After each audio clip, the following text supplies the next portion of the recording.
For tonight's recipe, magluluto ako ng shell. Bagungon kung sa amin guys ito. Naputulan na ni ate. Bagungon sa amin 2 kilo. Tapos, syempre nag-decide ako na maglalagay ako ng shrimp para matuwa si Bencho. Igigisa ko lang siya sa bawang sibuyas at luya. Lalagyan ko siya ng dahon ng sili at saka siling haba. Gisa lang natin guys ang ating sibuyas, bawang, luya. Ayan, kaya ito yung ginamit ko na kawali. Para safe ang ating mga kawali. Kasi nga shell yun. Naku, mabilis makagasgas. So, gisa lang natin to. Ano natin? Parang napatluya. Okay, lunod natin ang ating bag.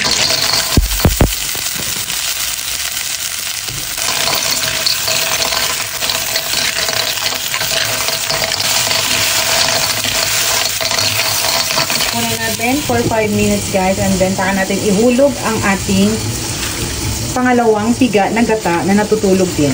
Lahat sila tulog.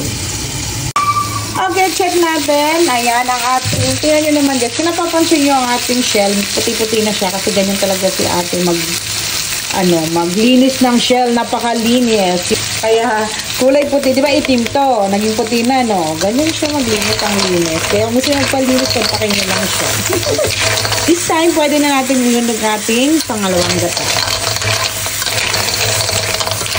Lagay tayo ng konting paminta. Lalagay din ako ng konting partial muna na patis. Tapos mamaya natin i-finalize. Pangalawang gata, na ewan ko kung pangalawang gata ba to.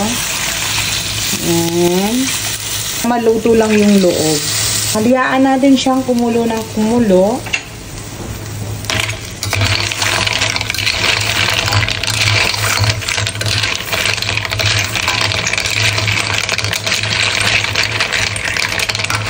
Then, balikan natin mamaya. Okay, let's check. After 40 minutes, ayan guys, na-dried up na siya. Sakalan na natin ang ating unang piga na gata na ininit ko at natutulog. So, yan. Pa-reduce ulit natin hanggang sa lumabas yung sarili niyang mantika. Ayan, yung mantika niyang gata. Ayan. So, gusto natin manuot yung lasa. So, mamaya na natin timplahan sa dulo, yung final timpla natin. So, paano natin yung gata? Pa-reduce ng bongga. Okay, cover na natin guys. Hinaan natin ang apoy. Let's check. Apoy, nagmantika na siya guys. So, kailangan na natin ilagay guys ang ating sili. Ilagay natin. Tapos bago ko makalimutan ang ating hipon, lagay na natin. Okay lang siyang haluto.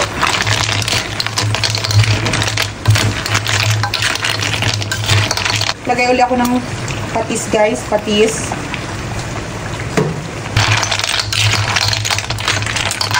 Dahon ng sili guys. Dahon ng sili kasi malapit na maluto ang ating hipon. Cover lang natin. Cover lang natin. Yan, pag naluto ng hipon, pwede na yan.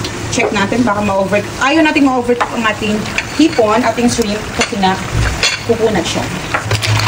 Ganda yan. So, pwede na natin i-off ang ating stove kasi may carry over cooking pa yan. So, ayaw natin ma-overcook ang ating shrimp. So, off na natin. Charan! Tapos na!